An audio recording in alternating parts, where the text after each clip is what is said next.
It began as a data anomaly, the kind most analysts learn to ignore. A faint geometric distortion appeared on a commercial satellite feed at 3:26 UTC. Barely noticeable, buried among clouds and atmospheric noise. At first glance, it resembled compression error. Straight lines where there should have been none. A grid faintly etched into the curvature of the land.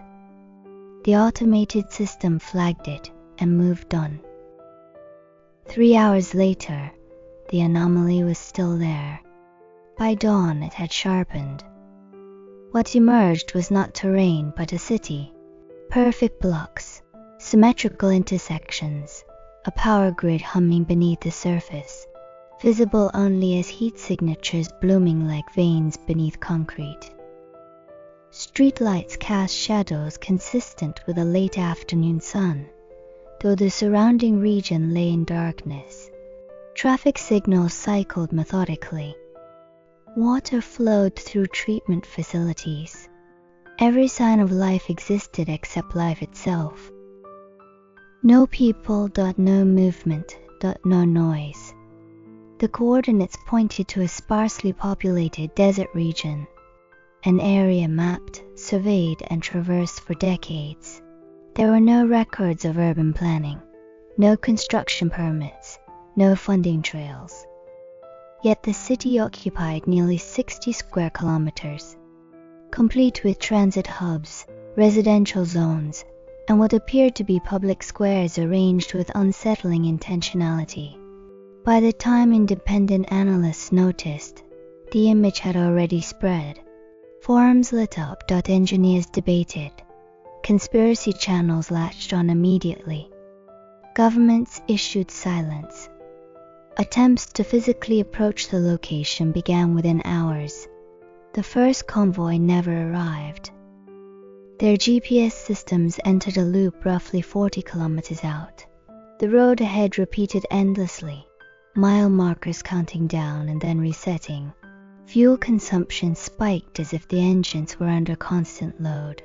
Radio communications dissolved into static, punctuated by brief, indecipherable tones that followed no known modulation pattern. When the convoy turned back, they found themselves emerging from the opposite direction.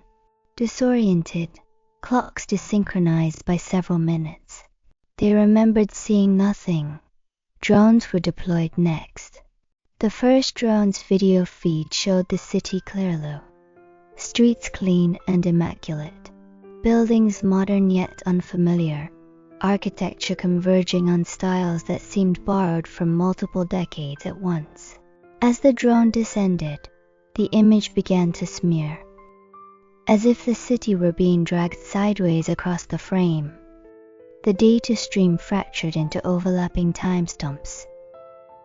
Then the feed cut out. The drone was later recovered 20 kilometers away, intact. Its internal memory wiped clean except for a single corrupted frame. The image showed a street sign, half erased, bearing only one readable word: observe. Every subsequent attempt ended the same way. The moment the camera focused too clearly, the image degraded. The moment a sensor refined its measurements, the data collapsed into noise. It was as if precision itself caused interference. A pattern emerged. The city appeared most stable when unobserved. When satellites passed overhead without active analysis, its outline returned. When monitoring systems slept, when algorithms deprioritized the region, the city grew clearer. Streetlights turned on. Shadows shifted. Power consumption rose and fell in rhythms consistent with habitation.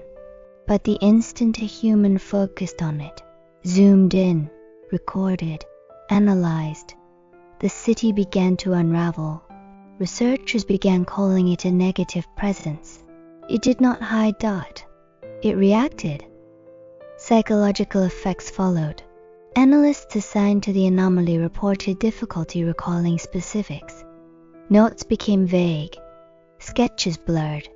One researcher, after hours of study, found that his detailed floor plans had transformed into meaningless grids, his annotations reduced to a single repeated sentence written in his own handwriting.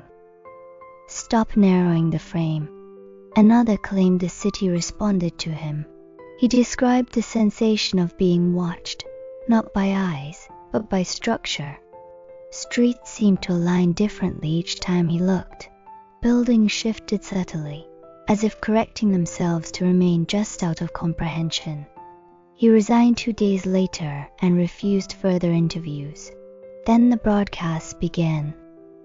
Low-frequency transmissions appeared on civilian radios near the region, barely audible beneath white noise. They carried no language at first, only rhythmic pulses, spaced like breathing. When filtered and slowed, analysts detected patterns consistent with urban infrastructure: crosswalk signals, subway arrival tones, emergency alerts, sounds of a city living its life. A message finally emerged, not spoken, encoded into interference. Observation causes termination.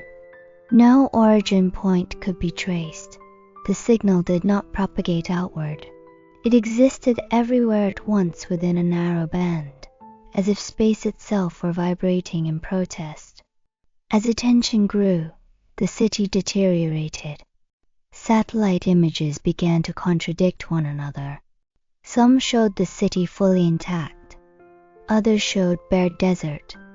A few displayed something worse: half-formed structures, streets ending in blank space, buildings dissolving into pixelated voids. Timestamps stopped agreeing. One image appeared dated 3 days in the future. Another claimed to be recorded 11 years ago. A breakthrough came unintentionally. An intern, unfamiliar with the project's sensitivity, left a monitoring terminal running overnight without logging activity. No zoom. No tagging. No analysis. Just raw feed, unobserved. By morning, the city was at its clearest diet, and for the first time, something moved. Shadows crossed intersections, doors opened and closed. Lights flickered in windows at irregular intervals. The infrastructure behaved as if people were present, going about lives that could not be seen. Then the intern leaned closer. The image fractured instantly, but in that fraction of a second, the system captured one final detail: a public square, and at its center, a monument. The monument bore no statue, no inscription, only a polished surface that reflected the sky above it, and something else: a cluster of silhouettes, human-shaped, indistinct, standing still, facing upward, facing the camera. After that, the city never fully returned. It learned where not to be seen. The region now shows only intermittent distortions, ghost grids that appear and vanish between scans. Instruments disagree. Records contradict themselves. Some maps list a restricted zone that no authority admits to creating. Those who studied the anomaly report a lingering sense of absence, as if something essential has slipped out of focus. A few claim they still hear the broadcast at night, woven into distant urban noise where no city should be. One final data fragment remains archived: a single line of metadata embedded in a corrupted image file, time-stamped 1 hour after the anomaly was declared resolved. Observation complete. Relocation in progress.